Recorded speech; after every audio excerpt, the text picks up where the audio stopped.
US president Donald Trump को आखिर क्या ऐसी बात करनी थी चाइना के प्रेसिडेंट शी जिनपिंग से, जो कि वो अपने साथ यूनाइटेड स्टेट्स के टॉप सीईओज को लेकर चाइना पहुंच गए। काफी सारे लोग इस विजिट के बारे में जानने के लिए क्यूरियस हैं, ये जानने के लिए कि ये विजिट कोई बिजनेस डीलिंग के लिए है या फिर कोई जियोपॉलिटिकल डीलिंग चल रही है। ऑब्वियसली जब वर्ल्ड के टॉप 2 इकोनॉमीज के लीडर्स आपस में मीटिंग करेंगे तो ये एक हाई स्केल मीटिंग रहेगी और ये एक ऐसी मीटिंग है जो कि पूरे वर्ल्ड के बारे में डिसीजंस करने का दम रखती है। क्या ये मीटिंग ईरान को लेके थी? क्योंकि यूएस और ईरान के जो टेंशंस है वो अभी तक रिजोल्व नहीं हुए हैं, जिसकी वजह से वर्ल्ड इकोनॉमी क्रैश कर चुकी है और ऑयल प्राइसेस अपने पीक पे जा चुके हैं। या फिर ये मीटिंग पूरी दुनिया को एक ऐसा मैसेज देना चाहती है जो कि शायद किसी ने नहीं सोचा हो। इस मीटिंग के अंदर क्या ऐसी चीजें डिस्कस हुई और क्यों डोनाल्ड ट्रंप ने अपने साथ बिजनेस टाइकून्स को लेकर वहां पे गए थे और इस मीटिंग के बाद क्या ऐसे रिजल्ट्स दुनिया के सामने आई, इस सब को डीपली एनालाइज करने की कोशिश करते हैं आज के इस वीडियो में।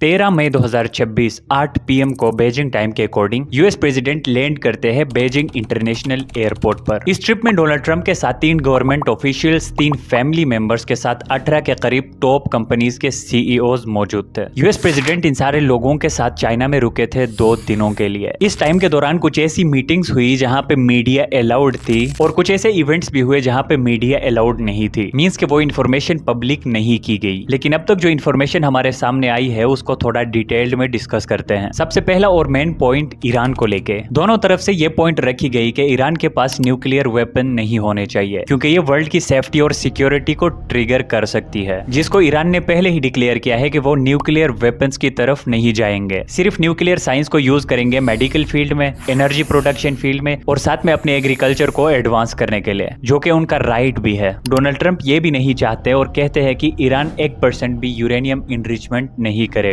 जिसका कोई भी रिजल्ट अभी तक सामने निकल के नहीं आया। इस मीटिंग के अंदर नॉर्थ कोरिया को लेकर के भी कुछ बातें हुई। एक ऐसी पॉइंट डिस्कस हुई जिसको दोनों तरफ के लोगों ने सपोर्ट किया। इस पॉइंट के अकॉर्डिंग नॉर्थ कोरिया के पास जो एटॉमिक पावर है वो नहीं होना चाहिए, क्योंकि वो कभी भी किसी के भी अगेंस्ट यूज कर सकते हैं। इस पॉइंट के अंदर एक टर्म लिखी गई थी डी न्यूक्लियराइज करके। डी न्यूक्लियराइज का मतलब ये होता है कि न्यूक्लियर पावर जिसके पास है वो कम करना या फिर एलिमिनेट करना। अभी तक यही पॉइंट सामने आई है, इससे ज्यादा कोई डिस्कशन नहीं हुई है इस बारे में। उसके बाद में बात की गई स्ट्रेट ऑफ हॉर्मोज को लेकर, जिसे ईरान ने बंद कर रखा है और इसकी वजह से पूरे वर्ल्ड में ऑयल प्राइसेस अपने पीक को पहुंच चुकी हैं। इस मीटिंग के अंदर स्ट्रेट ऑफ हॉर्मोज थोड़ा मेन टॉपिक रहा, वो इसलिए क्योंकि चाइना अपना ज्यादातर ऑयल मिडिल ईस्ट से इंपोर्ट करता है और स्ट्रेट ऑफ हॉर्मोज से होकर वो ऑयल चाइना को पहुंचता है और इस जगह का बंद होना चाइना के लिए एक लॉस साबित हो सकता है। अंदर की बात यह है कि डोनाल्ड ट्रंप को ऐसा लगता है कि चाइना ईरान को सीक्रेटली वेपन्स प्रोवाइड करता है, जिन्हें ईरान यूज करता है यूएस के अगेंस्ट वॉर लड़ने के लिए। लेकिन ये पॉइंट अभी तक कंफर्म्ड नहीं है कि क्या ये डिस्कस हुई या फिर नहीं।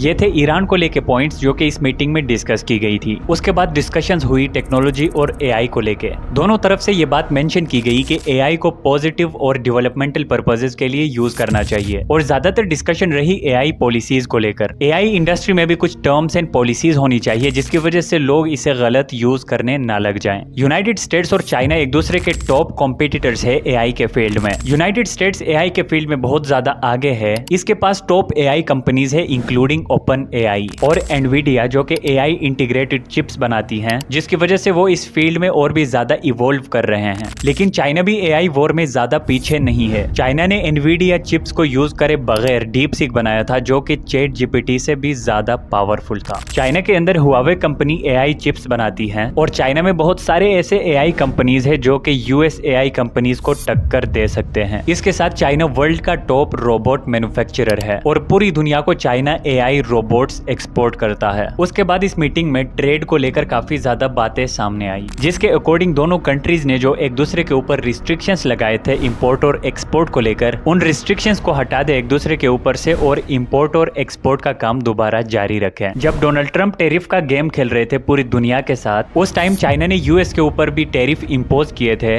जिसकी वजह से यूनाइटेड स्टेट्स को बहुत ही ज्यादा लॉस होने लग रहा था, क्योंकि यूनाइटेड स्टेट्स के बहुत सारे कंपनीज चाइना से डायरेक्टली या फिर इनडायरेक्टली प्रोडक्ट्स को इंपोर्ट करते हैं, जैसे कि रेयर अर्थ मिनरल्स, जो कि चाइना के पास बहुत ज्यादा है और यूनाइटेड स्टेट्स को इनकी बहुत ज्यादा नीड है। चाइना ने जब इन मिनरल्स को एक्सपोर्ट करने पर रिस्ट्रिक्शंस लगाई, उस टाइम यूनाइटेड स्टेट्स ने एआई चिप्स पर रिस्ट्रिक्शन लगाई थी और चाइना यूनाइटेड स्टेट्स से एआई चिप्स नहीं खरीद सकता था। लेकिन अब शायद दोनों कंट्रीज एक दूसरे को ये चीजें इंपोर्ट एक्सपोर्ट करते रहेंगे। एक्चुअली में यहाँ पे हो ये रहा है कि चाइना यूनाइटेड स्टेट्स को ज्यादातर प्रोडक्ट सेल करता है और इसके बदले में चाइना उनसे ज्यादा प्रोडक्ट्स बाई नहीं करता, जिसकी वजह से चाइना यूनाइटेड स्टेट्स के साथ ट्रेड सरप्लस में रहता है। इससे चाइना को तो फायदा होता है लेकिन यूनाइटेड स्टेट्स डिफिसिट में चला जाता है। डोनाल्ड ट्रंप चाहते हैं कि दोनों कंट्रीज के इंपोर्ट और एक्सपोर्ट इक्वल हों, जिसकी वजह से दोनों कंट्रीज के नीड्स भी पूरे हो जाए और कोई कंट्री ज्यादा फायदे में भी ना रहे। चाइना ने भी इस पॉइंट के ऊपर एग्री करा और इस मीटिंग में उन्होंने कहा कि चाइना यूनाइटेड स्टेट्स से 200 बोइंग एयरक्राफ्ट खरीदेगा। बोइंग ये वही कंपनी है जो यूनाइटेड स्टेट्स के लिए एयरक्राफ्ट बनाती है, फाइटर जेट्स बनाती है और साथ में मिलिट्री वेपन्स भी बनाती है, जिसको वो दूसरे कंट्रीज को एक्सपोर्ट करते हैं।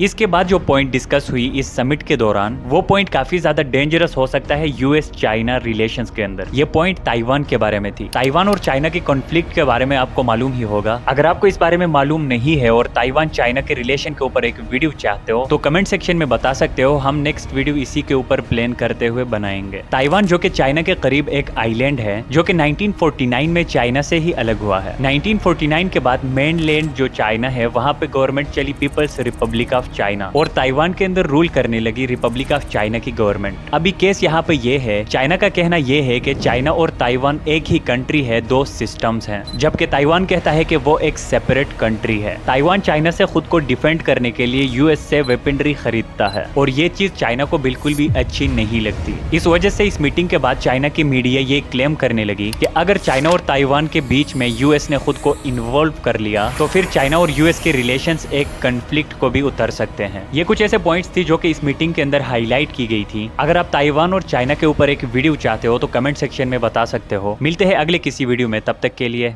Take care.